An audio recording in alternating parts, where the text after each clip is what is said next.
I don't see you record. Hello, everyone, and welcome to another episode of Movie Talk Cast of Stuff. Where we will be breaking down a more about like talking about the newly released WWE trailer for Unreal.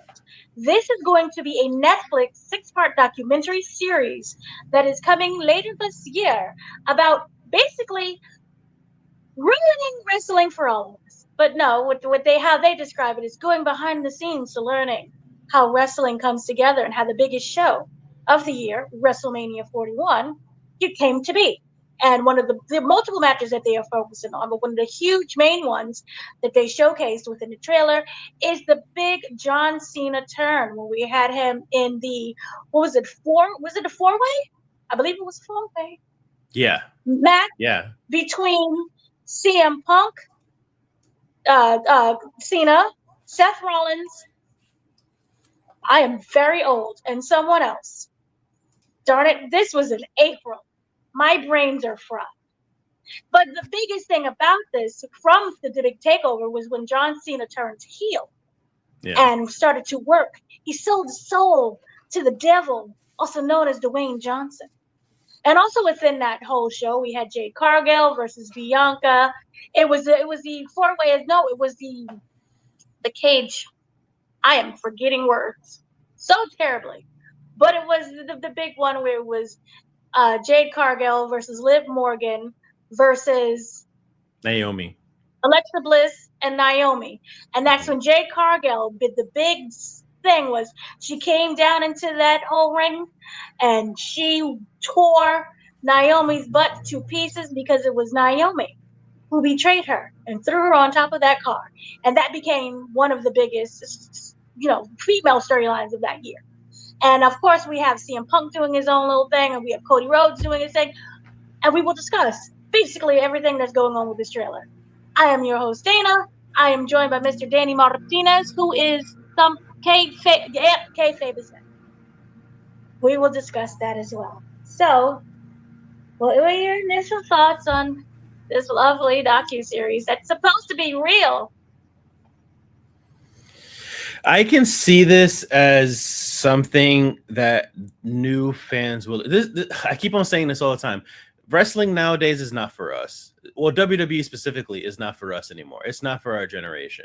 Like they've moved on. It's for the kids. It's for the people who's been watching it for the past maybe 10 years, not the past 20, 30 like us. Like I, it's frustrating to see. Um, my reaction was just like, why? Like we don't need to ruin the idea of how the show works and everything, because you want to be able to immerse yourself in the show itself. But this is more for the new people who are interested in that stuff. The internet kind of killed kayfabe a little bit, because we get so much information now, and people understand. We know that the quote unquote wrestling is fake. It's predetermined. It's We understand what goes on backstage nowadays, thanks to dirt sheets and all this and that, and all these podcasts and whatever. So like, this is the next step for WWE. It makes sense business wise, but it doesn't make sense for us. It's just not. It's not something we need, or something we want. But again, they don't give a shit anymore. They don't. And I completely agree with you. I kind of feel, I hate to say this, WWE is becoming, I don't know exactly how to use this term, but it's becoming, sometimes when something becomes too popular, it's to its detriment because it loses its magic. And it's Yes. not so much in terms of being too popular. I found the word that's correct. Too commercialized. Yes. That's what it is. It's nothing wrong with being popular. The point is it's becoming too commercialized. And you're finding every avenue and every way to make money. And yes, you have the overpriced tickets and you have let's do three different shows to counteract somebody else's show. And let's make the merchandise 10 times more and everything else. And I think that when TKO kind of came over, it was like, we got to make, how much money can we milk this? What can we do to gain more, not just necessarily eyes, but to gain more, just more money oh, we're reaching Mhm. another generation. And I want to be very clear with something. I love reality TV. We all know that it's not real anyway, but I love the concept of reality TV. I grew up watching Total Divas. To me, that was my soap opera. I loved it. And I love the fact that when the Bella Twins had their own reality show, that welcomed even more female fans because it was like, what's the Bella Twin? Who are these women? Look how strong they are. And that is how you get more fans. But I think the differences between that show, it's focused, whether or not you want to believe it, I don't, but it's focused on the backstage in terms of these are our personal lives. These are our friendships and the complications that we have. And stay away from my man. I remember there was one segment with Alicia Fox. Wade Barrett was breaking up with her. And I was like, no, Mhm. what's going to happen? And she was heartbroken and hysterical. And I was invested in that. And it had nothing to do so much with the backstage of wrestling, of revealing what is going on. Yeah, they would show like brief moments of your match got canceled. Mark Carrano was running around like a chicken with his head cut off. Your match got canceled, or you're moving up, you're doing this, you're doing that. We've had movies like Fighting with my family Fighting with about Paige and her rise, and they talked about yet numerous documentaries throughout the years, going what 80s about wrestlers. Mhm. And I've collected all of them, and it's nothing wrong with this. But the thing with this particular show is, I don't want to know how matches come together. And what's even funnier is it contradicts itself because we planned this out for years. I mean, in terms of John Cena's heel turn, we planned this out for years, and then here came Dwayne Johnson, The Rock, during the press conference. Yeah, we just randomly thought of something because we wanted to turn Cody, and Cody was like, nah. So we just went to John Cena. Was like, we're gonna turn him, and the whole, is this mean? He was like, no, that was just a random gesture. Don't mean anything. What does the soul mean? Nothing.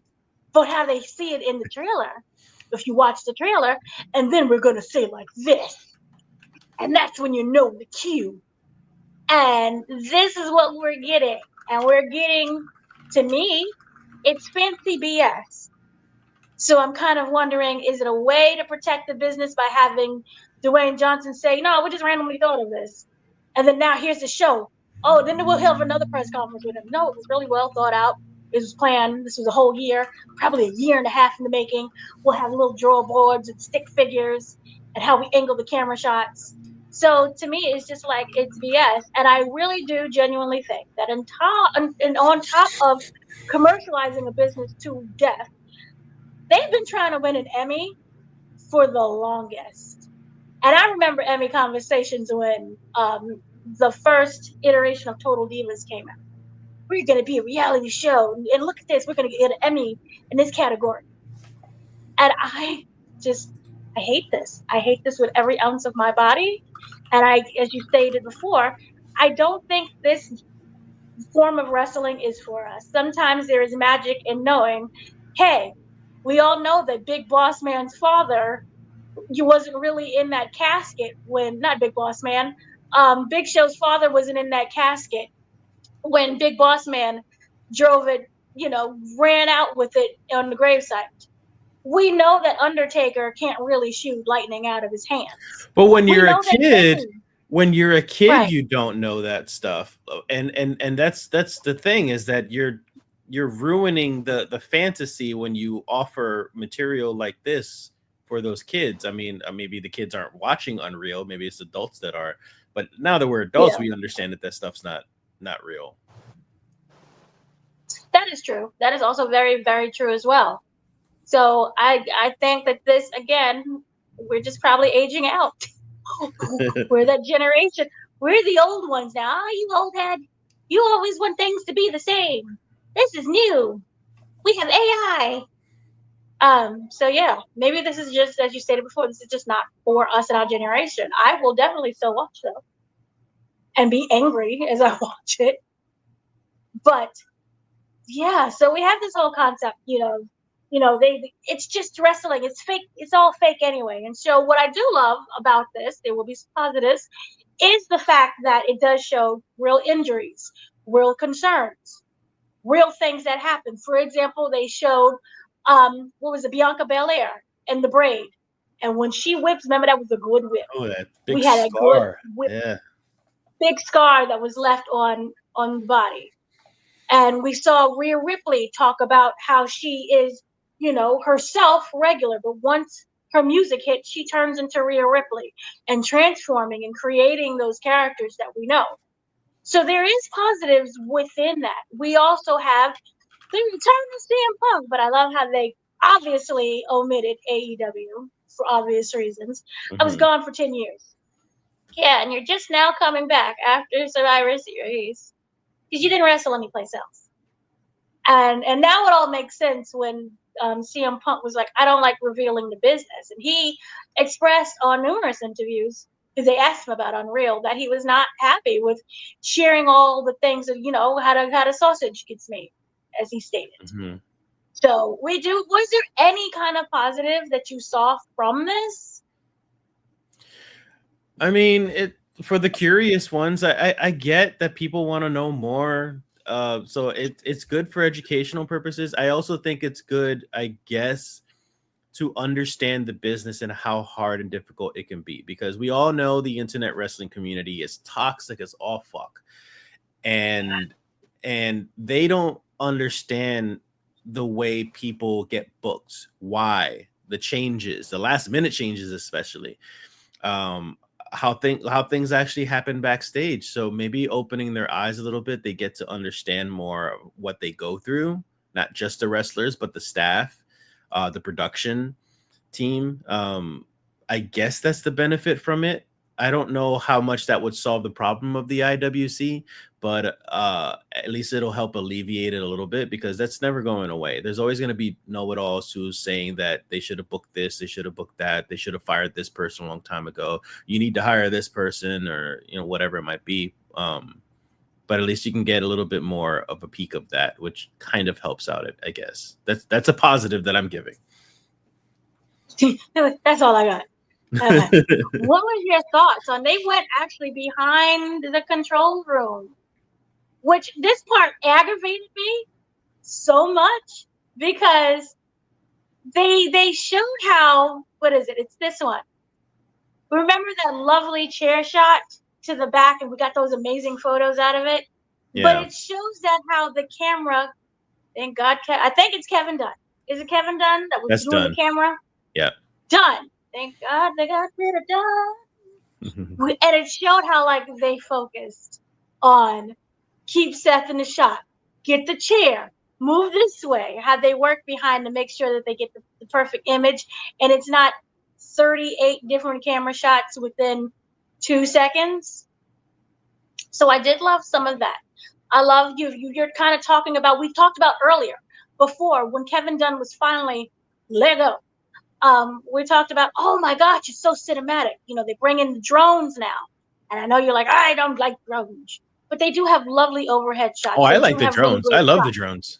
Oh, you I do didn't say love the that. drones. I love the drones. I Okay. think very much. Yeah, very. It's a good change. So, and it goes and it shows you the production that they now put into this. Yeah. They got that good Netflix money as well as this Hmm. Saudi Arabia money, which is a whole nother topic. But they got the money and they put in that production, and it does feel more cinematic that way. I think I would have appreciated if they did a breakdown of WrestleMania 40 when everybody thought John Moxley was going to turn, because that's how invested we were in that match. But yeah, but the big heel turn thing was something worth mentioning, and so I did love kind of that moment. I Of course he is in there. I personally don't like him, but yay, and it shows how how to work the crowd, as he's clearly saying. So Yeah. it talks about how to work the crowd in that aspect. And then we have Chelsea Green, who at her rise they also focus on, and how she came about, and it's like a comedic character and like what she's able to do with her character as well. And then we have, this was the big Jade moment where Jade came in and basically destroyed Naomi, which became that really long storyline that everyone loved. But there are interesting aspects of it that I do kind of look forward to. I do look forward. I don't look forward to the John Cena thing, but it will be interesting on the what they come up with as an explanation to really show this off. Any kind of final thoughts? Because it was only like a very blink and you miss kind of trailer with that. Um, well, I was curious actually your thoughts on how do you think this whole show is going to be presented, because it shows all the backstage stuff, but we know how a lot of things get changed at the last minute, and a lot of those changes are just like without thought or without any development or anything like that. And I'm wondering if you think that they're gonna still show that side of things, like the toxic negative side of things, or are they really gonna Mm-mm, clean up? They're gonna clean up and just mm-mm. show what they want to show, pretty much, right? Okay, so you remember the documentary that they did on WrestleMania? I think it was 40. And remember how it kept being delayed? Like it was supposed to come out the week after WrestleMania. This is the one with The Rock and that Uh-huh. big moment that he had. Hmm. Cody finally won, and it kept being delayed, and it was delayed some more, and we didn't get that documentary for like a couple months, and it was Hmm. all because Dwayne Johnson wanted to look good. He didn't like the cut because he didn't look good. Hmm. It was a little too honest. He had to put some fabrication sprinkles on it and make sure he came out on top and look good. I think that this is going to be edited to death so that Dwayne Johnson looked good. And then you come in and I do this. And he's going to give us a whole boatload of reasons and explanations of what everything means and all the allegoric tales and the symbolism and the similes. And it's going to all just be BS. I think that this Hmm. is a show that is going to be very well edited to make them look like we know what we're doing. This is going Right. to be amazing. This is going to be the greatest thing ever. And we all know because if you just watched the show, we just had a pay per view where there was literally a throwaway match. There was throwaway Yeah. matches. The whole pay per And view itself it's not was a just the throwaway. Vince thing, because I know obviously they're not going to mention Vince and not going to mention the way things were done with Vince. This is focuses on the way TKO runs everything now, but we know that still happens. Yeah, they make a lot of stupid decisions that are either last minute or just no developmental cause, or just bad booking in general and stuff. And yeah, you're right. They're Mhm. not going to mention any of that. No, this is going to be very well edited, which is why when we saw the Vince McMahon documentary, I was surprised that they even said what Oh they said. yeah. Michelle was like, I don't feel loved. And then you saw how Stephanie was being used within the ring. And that was Hmm. very questionable there. And then his actions in general was very questionable. And even with Vince McMahon, I'm surprised they let that fly. Or maybe because the whole thing was so salacious, where it was like, this is our cut, take us to court or something. I was just really surprised that even released. Yeah. And so, but this one, I think it's going to be completely. Here's going to be the interesting part, and this also may go into kayfabe. Um, from what people have always been saying, Dwayne Johnson and Triple H don't like each other. We have had the many sabotage conspiracy theories about who's trying to sabotage who. And so I am wondering whose cut is going to be the one that makes the final take. Because remember, Dwayne is higher up in the chain line because he is a TKO board member. Yeah. So This if is he gets his absolutely all final take, Dwayne. Absolutely all Dwayne. yeah. So is he going to make Triple H look like a god as well? Or is it going to be like him fumbling and mumbling just a little bit? No, I think The Rock is he all right. As much as I don't like him and his political pull in the company, I think he's still a smart businessman. So I think that he would still make Triple H look good. And even though he doesn't like him, and that's because Triple H still has influence. Triple H still works for the company. Triple H has a lot of influence, not just with the company, but with fans. So I think just making it's just saving face. He's just making sure that everything looks good all around, and it makes him look good. So that way everything is good on him. Nothing can come back to him saying, "Oh, you made Triple H look like shit.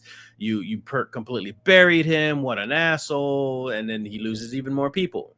So I'm sure he'll do Triple H justice just fine. Do think the whole CM Punk segment is a little bit interesting, and I think will be edited as well because he does go into like he explained. We get a snippet of it, so we can't like fully analyze anything. But we get a snippet of him saying, I left 10 years ago because I was completely, I was burned out. I was overwhelmed. I was burnt out. And we all know what happened. And we all know that he got fired. And then it was a big lawsuit in the Cole Cabana situationship. I don't think that it would be interesting if they do address it, what happened. But I found it really interesting that as he's explaining that, the next scene is Triple H, who's hurt? Are you okay? With like CM Punk on the table, like, just sitting over there. And Triple H, is he right? Is he okay? Because we all know about the many complaints that CM Punk had with the staph infection, and you just gave me a Z-Pack. I wasn't taken care of medically, and all the pain and injuries that he had to go through. So maybe I feel that they're trying to clean up their image also when it comes to that. Mm-hmm. Could be because Triple H was like a mother hen right there. Where is he? It's all right. My babies kind of situation. Yep. So that should be really interesting with that point. But I do, there's a lot of things that we don't know. We only got a small segment of it. I think just taking myself out of this and like my experience of kayfabe is dead, and I don't want to know everything. I think that it will be an interesting live. I think that it will be really entertaining. I'll feel that, oh my gosh, now I know something about someone, and I really don't because it's not truthful anyway. Mm-hmm. And that goes for all reality TV programming, not just this. But it should be really interesting. And I do look forward to watching it. And you're like, I'm not watching this to save my life. Who? I don't know if I'll watch it.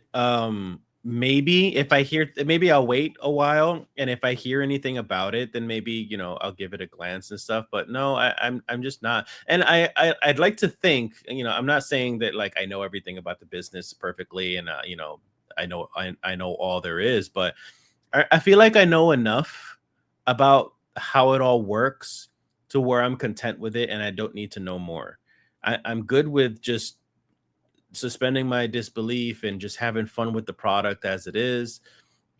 I don't need to know more backstage stuff. If I'm interested in it, then I'll just go check out dirt sheets or a podcast or go on Twitter or whatever it might be to check out the news, which I normally already do. I don't think I need an additional piece of content in order for me to do that, especially one that's going to be so a turd being polished, because we all know that they are going to edit the shit out of this to make themselves look good, and that's all it is. I'd rather get the real deal from somewhere else. I did have a question for you, by the way, and I think you know more about this since you work with the entertainment industry. Who cares if WWE gets an Emmy? What's a big deal about getting an Emmy anyways? They always want to be taken seriously, and like the biggest entertainment. You can't call yourself World Wrestling Entertainment without, for them, I feel, having the awards to back it. So it's just a reputation thing? Yes, a reputation thing. So they'll say, for example, we're the largest running television program. So you're sports entertainment, but okay, let's find that. I was thinking the largest running. I was thinking like if you get an Emmy, you get funding or something like that. You get like more money, or I don't know if you get it'll literally, they want to be taken seriously. Like, this is a major serious production that we put on. These are real storylines. We're sitting down in a room and we're writing. But we're sitting down with these writers, which we also was male, by the way, which is very interesting because where are the females and all the other people of color? Did they take them away? Lawsuits. But anyway, this is, they want to be taken like these are a group of writers. We're very talented. We do more than what any other program does because we're never off air. So look at the production, look at our value that we bring, look at our athletes that not just do, the moves and sometimes the flippy floppies, but we create storylines. We create passion. So if WWE gets that Emmy, I feel like for them, it would be an acknowledgement of everything that they do. So as you stated before, it's an ego thing. So that's why they'll incorporate, other people to come bring in the eyes on the program. Yeah. We have the whole, that for Jake Paul, for example, not Jake Paul. Oh God, what is his name? It's the Paul boy. It's not Jake. Logan Paul. Logan Paul. How did I forget that? So Logan Paul, it cannot be denied that he has millions and millions and millions of fans. Point blank, period. He brings in those extra eyes. So that's why they bring in certain celebrities and certain talents to bring in, like, here's the eyeballs for that, and hope that's an extension. And, so they would be guest starring characters.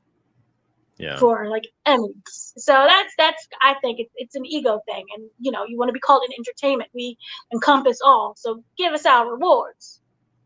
That's why, you know, ESPN created an entire category for just WWE. But yeah, that's why. So, Yeah, I guess. Yeah, it makes sense. yeah. So, is there any final thoughts when it comes to this? Yeah, still not happy with it. Kayfabe is dead. It's ruined. I tell you a million times. I am tired of the industry now. I don't like the way things are going for the industry in general. Just like nothing, like AEW, WWE, TNA, all that good stuff. It's just not interested because it's going to commercial, or it's going off the rails, or it's just too damn dangerous, or I don't know. It's not what it used to be. So this kind of just solidifies it for me with this show. I'm a grumpy old man, and I like nothing. Yeah. Okay, so then I I'm think sorry. that yeah. Sorry, I was gonna say also, like, I was actually even upset with like, I love the Chris Van Vliet podcast. Like, I love his interviews. He does so well with them stuff. Like, and it's good to like get to know the wrestlers, but that also ruins kayfabe as well. Like, you saw Rhea Ripley, for example, and Paige. I just finished seeing a couple days ago. Like, they were talking as whatever Rhea's first name is, her real name is, and then Paige as Soraya. Like, they were talking as themselves, but they will also talk about their character as if it was a separate entity. So it's just like, oh, you know, when I'm backstage, I'm this girl, but then as soon as I walk out, I'm Rhea freaking Ripley, and then, you know, I'm this way and I'm that way and all this, and I'm just like, I get that you're an actress, but you don't have to talk about that stuff that way. Like, you look at Dominic Mysterio, he's always in character. He doesn't let go of the kayfabe, which I love about him and I respect him. Like, we don't get that stuff since like the Undertaker days. Like, Undertaker never let that stuff go, but now we see it all the time, and it's frustrating to see that they're actively killing kayfabe because they just want to get out there more. It's just ruining I it didn't for know that ruin bothered it. you. That It bothers did, you? yeah. Like it was Really? it actually did get under my skin a little bit during the Paige interview, the Soraya interview, I should say. Because there was a moment where she was just like she was talking with Chris, and Chris actually asked the question, if you were to go in WWE, are you going as a Soraya or Paige? And in my head, I'm like, what's the fucking difference? It should be the same person. But Soraya, her answer is, well, I'm not stupid. Like, I know that Paige is a character, but you understand what I mean, kayfabe wise. So it's just like, but Soraya actually answered, and she was just like, "No, I'm going in as Paige. Paige is a very different person from Soraya. I miss Paige. Paige was this type of person and that type of person. She was like, I forget what her descriptors were, but like this, she explained that Paige was very much an opposite of Soraya." And in my head, I was just like, man, kayfabe, man, come on, like, seriously, like, you just completely just separate yourself from the character, and like none of that exists now. So like, you're only Paige there, but you're not Paige when you were in AEW at all whatsoever. Like, it, I don't know. It's all just a mess at this point. I was just like, no, kayfabe's dead. I'm done. Wow. And this, children, is what happens when you're never introduced to the arts. Everything is always real to them. Okay, I have never heard that before, but that is your takeaway. So okay, Yeah. I don't I I I don't have I don't want the separation. I don't want the separation. Like, you're playing a character, you should be that character. You know, if you want to be yourself, sure, be that in a personal setting. But like, if you're on television, if you're doing a podcast, if like even the reality shows like the diva stuff, like if you're doing any of that stuff, you should all be in character. This is a production thing involving WWE. You should be that character. But all that stuff is separated now. The lines are blurred, and it's just like it ruins it. Imagine Bray Wyatt. Like, imagine Bray Wyatt like just being a completely different person from like his like Mr. Rogers type character. Like, he it ruins was. it ruins. No, he was like, but well, he didn't do any outside production stuff. It's not like he did reality shows. It's not like he did podcasts. He didn't do any of that stuff. But I'm saying, just imagine if he did. Like he's Bray Wyatt, father of, what was it, 2 kids, and you know, he has his girlfriend and everything like that, versus like he's like this creepy Mr. Rogers type character. Like I love the guy in his personal life, but keep that personal and separate in a way. I want to see the person he's supposed to be presenting and stuff like that. So it just ruins the illusion when you see the personal side of things. So just keep that separate. But you know, that's me ranting as an old man, because that's the way things were done back then, and it's just not like that now. I've never heard that. I have no problem with it because I've studied the arts. Everyone, please study the arts. And I know that, you art? know, as an actor, but What's art? what is art? um, um, but you know, I know that I'm perfectly capable of separating a person from a character, or even multitudes of characters, because No. again, I think you're misunderstanding though. Not that mm-hmm. you. Not No, that you want them to be that character in that way all the time, but then that really doesn't. I understand what you're saying, but if, say, for example, there's an interview with Michael Keaton and he comes in and he's promoting Beetlejuice, would you want to interview Beetlejuice instead of Michael Keaton? I guess. I don't know. No, I mean, I guess not. I guess it depends on the setting. I guess it depends on the situation. I would love to see. So how is that any different than Paige and Soraya? Well, because it's an ongoing show. It's an ongoing thing. You're watching.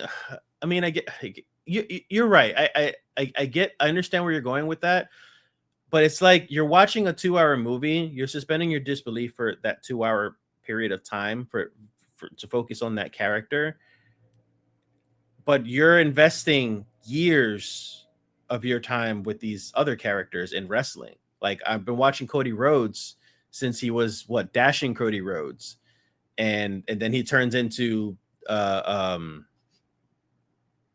wow, what's his name? Stupid Dust. What's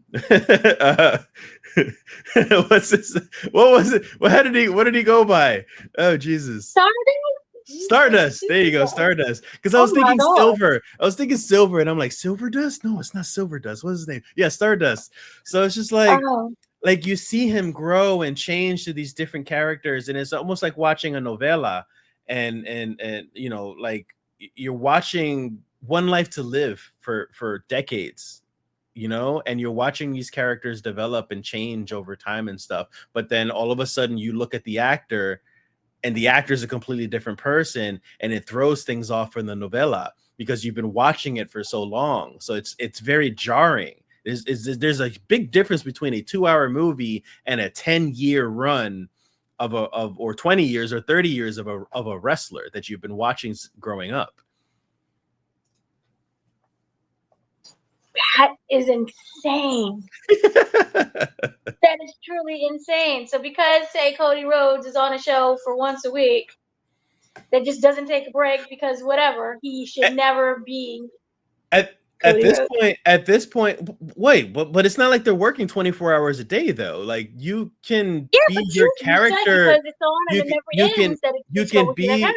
No, not that it never ends. I'm saying that if there's anything of production that you're doing, whether it be like, let's say, a podcast or a TV show, a streaming thing, WWE, a house show, anything that's WWE produced or acknowledged or approved, whatever it may be, you should be in that character. When you're doing your personal stuff, you do your personal stuff. As soon as you walk out that stadium or that ring or whatever it might be, that's your time and your personal things. I'm not saying they can't be. I'm not saying they should be that character 24/7. I'm saying that when you're in the eyes of something that's going to be viewed by millions of people, you should keep that illusion going.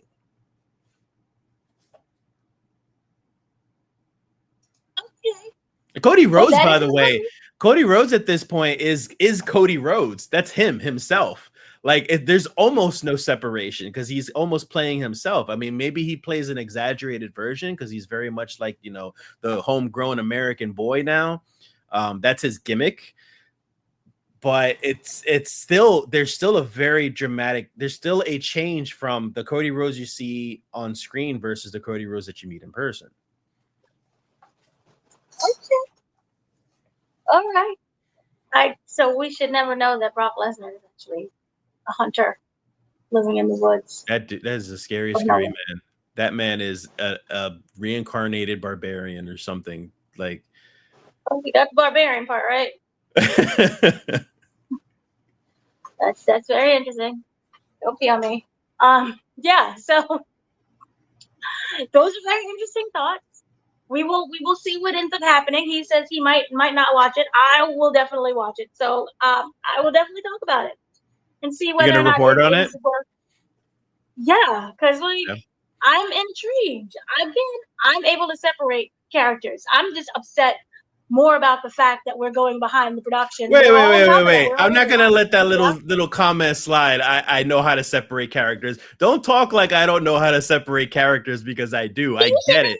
I said when I'm watching the product, I don't want to have to separate the character. I don't want to have to be like, okay, is this Cody Rhodes talking or is this Cody Rhodes talking? You know, I want this to be a story. I want this to be a novella. I want this to be an escape from reality. I don't want this to be reality. I don't need this to. I know how to separate the two, clearly, obviously, but I don't want it to. That's what I'm saying. Okay, well, he doesn't want to separate reality from unreality. He likes living in fantasy world, and that is okay. Live in that fantasy world Mondays for 2 or 3 hours and Fridays for 2 or 3 hours, and of course And Tuesdays, every occasional pay-per-view, and Tuesdays. Don't forget Tuesdays. Sure. Maybe an occasional Wednesday. Anytime they're gonna counter program something. Same way. Like I want an escapism when I play my video games. I want my escapism when I'm watching my wrestling. Speaking of video games, please go play Donkey Kong Bonanza because that was so much fun. Yeah. Oh my god, I love that game. So good. But yeah, we will come back, or I will come back and see what'll happen. He'll probably have a mental breakdown during the first episode. I can guarantee you that it'll just be Triple H doing a voiceover with like this silent kind of music sweeping in, and then we'll go into a chaotic.